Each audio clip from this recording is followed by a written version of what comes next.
శ్రీమాత్రే నమ. జయ గురు దత్తాత్రేయ నమ.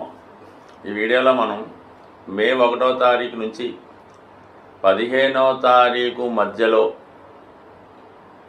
కర్కాటక రాశి వారికి జరగబోయే పక్ష ఫలితాలు పరిశీలిద్దాం. కర్కాటక రాశి వారికి ఈ పక్షమంతా కూడా ఒక అద్భుతమైనటువంటి విజయయోగం లాంటిది ఏర్పడింది. దశమ స్థానం అందే దిగ్బలుడై ఉన్నటువంటి రవి, ఆ రవి డిపాజిటర్ అయినటువంటి కుజుడు రాశి అందే సంచారం ఒక విధంగా ఈ కర్కాటక రాశి వారికి యోగకారకుడైనటువంటి కుజుడు ఎప్పుడైతే రాశిలో ప్రవేశించాడో ఇక వీరి యొక్క విజయ యాత్ర ప్రారంభమైనట్టే. గతంలో ఏ పని కావాలన్నా ఇతరులపైన ఆధారపడినటువంటి వీరు ఇప్పుడు సర్వస్వతంత్రంగా వారి నిర్ణయాలు వారే తీసుకొని అటు ఉద్యోగ సంబంధించిన విషయాలు, అలాగే తన యొక్క నాలెడ్జు ప్రతిభ ప్రకటించే ఉద్దేశంలో కూడా ఇప్పుడు సరైనటువంటి నిర్ణయం తీసుకొని సరైనటువంటి మార్గంలో వెళ్ళడానికి ఈ కర్కాటక రాశి వారి యొక్క సమయం ప్రారంభమైంది.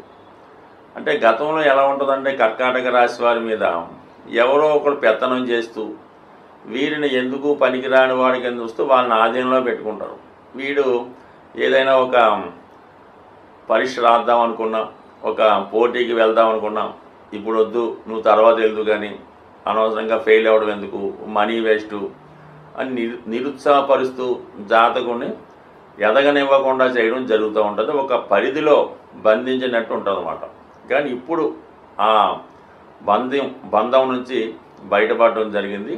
స్వతంత్రంగా మీరు తీసుకునే నిర్ణయాలు మీ విజయానికి కారణం అవుతాయి.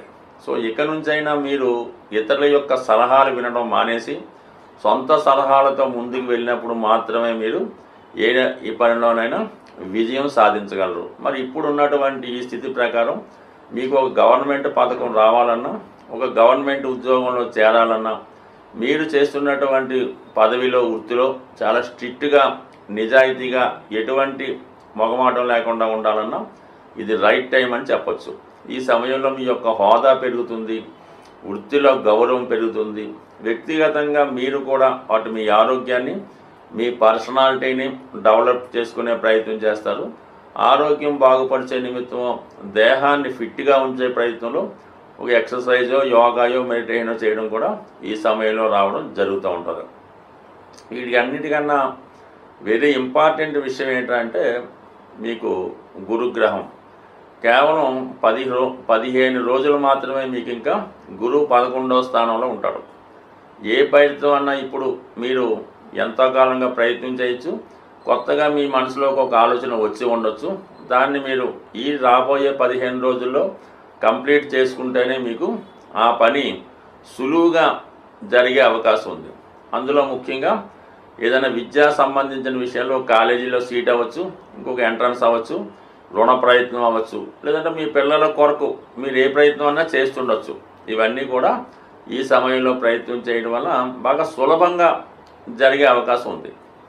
మే 15 తర్వాత ఏమవుతుందంటే గురువు 12లోకి వెళ్ళాడంటే ప్రతిదీ కూడా ఎక్కువ ఖర్చుతో కూడుకొని పని జరుగుతూ ఉంటుంది. ఇప్పుడు కాలేజీ సీటు చాలా ఫ్రీగా వస్తుంది. అప్పుడైతే ఎక్కువ మొత్తంలో డొనేషన్ కట్టి చేర్చవలసి ఉంటుంది. కాబట్టి ఏదైనా ముఖ్యమైనటువంటి నిర్ణయాలు ఈ రాబోయే 15 రోజుల్లో చేసుకుంటేనే మీకు చాలా అనుకూలంగా ఉండే అవకాశం ఉన్నది. ఇక దాని తర్వాత మనకి భాగ్యస్థానం, ఇది కూడా మీకు ఒక అదృష్టంగానే భావించవచ్చు. శుక్రుడు తృతీయ దశమాధిపతిగా, అలాగే చతుర్థ లాభాధిపతిగా ఉన్నటువంటి శుక్రుడు కంపల్సరీగా మీకు భాగ్యస్థానంలో ఉండడం వల్ల మీరు వ్యక్తిగతంగా స్త్రీ అయి ఉంటే మీకు మీ యొక్క హోదా పెరుగుతుంది, ఉన్నత విద్యా ప్రయత్నాలు కూడా ఫలిస్తాయి. అదే మీరు అబ్బాయి అయి ఉంటే మీ యొక్క భార్య లేదంటే మీ కుమార్తెకి మంచి అవకాశాలు రావడం జరుగుతుంది. అటు విదేశ ప్రయత్నాలు ఫలిస్తాయి, ఉన్నత విద్యా యోగం కూడా లభిస్తుంది. ముఖ్యంగా ఈ మెడికల్ విద్యలో ప్రవేశిద్దాం అనుకున్న వారికి కానీ, మెడికల్లో ఉన్నత విద్యలో ప్రవేశిద్దాం అనుకున్న వారికి కూడా చాలా వరకు ఈ గ్రహస్థితి సహకరించే అవకాశం ఉంది. ముఖ్యంగా చాలా వరకు ఏంటంటే కర్కాటక రాశిలో ఈ చంద్రుడు రాశ్యాధిపతి కాబట్టి ఎక్కువగా సినిమా పరిశ్రమలో ఈ కర్కాటక రాశి వారికి హీరోలుగా ఎక్కువ ఛాన్సెస్ రావడం జరుగుతూ ఉంటుంది. అంటే చిన్నదవచ్చు పెద్దదవచ్చు. వారు ఈ సమయంలో మీకు ఏమైనా ఇంట్రెస్ట్ ఉంటే ఈ విధంగా మీరు ఒక సినిమా ఇండస్ట్రీలో కానీ ఈ టీవీ పరిశ్రమలో కానీ ప్రవేశించే ఒక సెలబ్రిటీ హోదా లాంటిది ఈ సమయంలో మీకు వచ్చే అవకాశం ఉంది. అది మంచన్నా చెడన్నా మీకు నెమ్మదిగా అయినా దాంట్లో గుర్తింపు రావడం జరుగుతూ ఉంటుంది. అందుకని అందులో ఇంట్రెస్ట్ ఉన్న వాళ్ళు ఆ ప్రయత్నం కూడా చేయొచ్చు. సరే, ఉన్నత విద్య కొరకు విదేశ ప్రయత్నాలు కూడా ఈ సమయంలో చాలా వరకు సక్సెస్ అయ్యే అవకాశం ఉంది కాబట్టి. బట్ ఏదైనా రాబోయే 15 రోజుల్లో ప్రయత్నం చేస్తే ఏది కూడా డబ్బుతో కొనకుండా ప్రయత్నం ద్వారా రావచ్చు. 15 దాటిన తర్వాత ప్రయత్నం అయితే పరిస్థితి కానీ డబ్బుతో కూడుకొని ఉంటుంది కాబట్టి కొద్దిగా తొందరపడి స్వభావసిద్ధంగా మీకు ఉన్నటువంటి ఆలస్యాన్ని పోస్ట్పోన్ మెంటాలిటీ తగ్గించి తొందరగా ప్రయత్నం చేస్తే మీ పని కూడా సక్సెస్ అయ్యే అవకాశం ఉంటుంది. సాధారణంగా మనం ఇప్పుడు రాసులు, గ్రహాలు, నక్షత్రాల ఆధారంగా ఈ గోచార ఫలితాలు మాత్రమే చెప్పడం జరుగుతుంది 12 రాశుల వారికి కూడా. అంటే ఒకే రాశిలో కొన్ని కోట్ల మంది ఉండడం జరుగుతూ ఉంటుంది. అందరికీ ఒకేలాగన్నది ఎప్పుడూ కూడా ఉండదు. మనం ఇప్పుడు చెప్పిన ఫలితాలు కొన్ని పాజిటివ్ ఉండొచ్చు, కొన్ని నెగిటివ్ ఉండొచ్చు. అయితే ఏంటంటే మీ యొక్క జన్మ జాతకంలో ఆ జన్మ పత్రికలో మీకు ఏదైతే రాసి పెట్టి ఉందో అది మాత్రమే గోచార రీత్యా ఆ ఫలితాన్ని మీరు అనుభవించేలాగా ఈ గ్రహాలు చేయడం జరుగుతూ ఉంటుంది.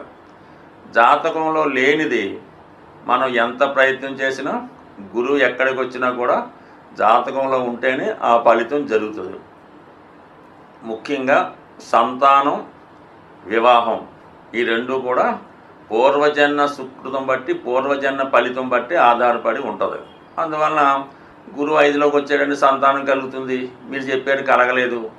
సప్తమంలో గురువు వచ్చాడు, వివాహం వద్దన్నారు, అవ్వలేదు అంటే కుదరదు. ఎందుకంటే మీ జన్మపత్రికలో మీరు పుట్టినప్పుడు ఆ బ్రహ్మదేవుడు మీ జీవితంలో వివాహం రాసిపెట్టి ఉంటే వివాహం జరుగుతుంది, సంతానం రాసిపెట్టి ఉంటే సంతానం జరుగుతుంది. ఈ రెండు లేకుండా జరగలేదంటే కాదు. అందుకని మీరు మీ యొక్క జాతకాన్ని ఇంకా క్షుణ్ణంగా డీటెయిల్గా తెలుసుకోవాలంటే మీరు మీ యొక్క డేట్ ఆఫ్ బర్త్ టైం ఉంటే మీకు తెలిసినటువంటి జ్యోతిష్కుడు, అంటే ముఖ్యంగా ఎప్పుడూ కూడా మీ కుటుంబం ఒక ఫ్యామిలీ లాగా, ఒక ఫ్యామిలీకి ఎలాగ డాక్టర్ ఉంటాడో ఒక ఫ్యామిలీ జ్యోతిష్కుడు ఉంటే వారి దగ్గర చూపించుకుంటే మీకు ఇంకా మంచి ఫలితాలు క్లారిటీగా రావడం జరుగుతూ ఉంటుంది. అంటే మీ యొక్క జన్మజాతకం కేవలం మీ బట్టే కాకుండా మీ భార్య, మీ తల్లిదండ్రులు, మీ తోడబుట్టినవారు, మీ యొక్క సంతానాన్ని బట్టి కూడా మీ జాతకంలో ఉన్నటువంటి గ్రహస్థితులు అప్పటికప్పుడు కొన్ని ప్లస్ మైనస్ కూడా ఇస్తుంటాయి. కాబట్టి మీ యొక్క జన్మజాతకాన్ని పూర్తిగా తెలుసున్న మంచి జ్యోతిష్కుడి దగ్గర చూపించుకొని ఆ విధంగా మీరు ఫలితాన్ని తెలుసుకుంటే మీ జీవితంలో ఉన్నటువంటి సమస్యలు పరిష్కారం అయ్యే అవకాశం ఉన్నది. సో అలాగే ఏదన్నా జాతకంలో బలం పెరగాలంటే పుణ్య కార్యక్రమాల ద్వారా దైవ బలం పెంచుకునే అవకాశం ఉంది. అంటే ఎవరు ఎక్కువగా మనం దానం చేయడం వల్ల, ఇతరులకి సహాయం చేయడం వల్ల, వృద్ధులకి సహాయపడడం వల్ల మీ యొక్క పుణ్యఫలం పెరుగుతుంది. అంటే ఏదైనా అష్టమం అన్నది మన కష్టాలకు కారణమవుతుంది. మనం చేసే ధర్మాల ద్వారా, డొనేషన్స్ ద్వారా కంపల్సరీగా మీ యొక్క అదృష్టం పెరుగుతూ ఉంటుంది. ధర్మం అది చేసేటప్పుడు కూడా అది ఊరిగా పెద్దగా మనం ఈ పేరు చెప్పుకొని పబ్లిక్గా ఇంత దానం చేసాం, ఈ పలానా గుడిలో ఒకసారి ఏం చేస్తుంటారంటే ఏదో ఫ్యాన్ ఒకటి వేస్తుంటారు, దానిపైన పలానా వాడు ధర్మం అని రాస్తారు, అంటే డొనేషన్ అని రాస్తారు. అలా చేయడం వల్ల ఇంకా ఎక్కువ పాపం కలిగే అవకాశం ఉంది. భగవంతుడు మనకి ఇచ్చాడు, భగవంతుడే మన ద్వారా చేయించుకుంటాడు, కానీ మనం భగవంతుడికి ఇవ్వడం అనేది ఎక్కడన్నా ఆశ్చర్యపదం. కాబట్టి అటువంటి ప్రయత్నాలు చేయకుండా సాధ్యమైనంత వరకు మీ యొక్క తాహతను బట్టి, మీ యొక్క స్థాయిని బట్టి కూడా ధర్మం చేయవలసి ఉంటుంది. లేనివాడు ₹1 ధర్మం చేసినా అది అతడి ఖాతాలో ధర్మ ఫలితం కలుగుతుంది. అయితే ఉన్నవాడు వాడి స్థాయిని బట్టి వాడు కూడా ₹1 చేస్తే వాడికి పెద్దగా ఫలితం రాదు, దానివల్ల ఉపయోగం కూడా లేదు. కాబట్టి ఏదన్నా ఒక పని చేసినప్పుడు అది అవతల వాడికి ఉపయోగం ఉండాలి, అది మీ యొక్క స్థాయికి తగ్గట్టుగా ఉండడం జరుగుతుంది. అందుకే మొత్తం మీద ఎక్కువ ధర్మ కార్యక్రమాలు చేయడం వల్ల కంప్లీట్గా మీ యొక్క దోషాలు పరిహారం అవుతాయి. అలాగే మూగజీవులకు కూడా సాధ్యమైనంత వరకు సేవ చేయడం అన్నది మంచిది. స్వస్తి.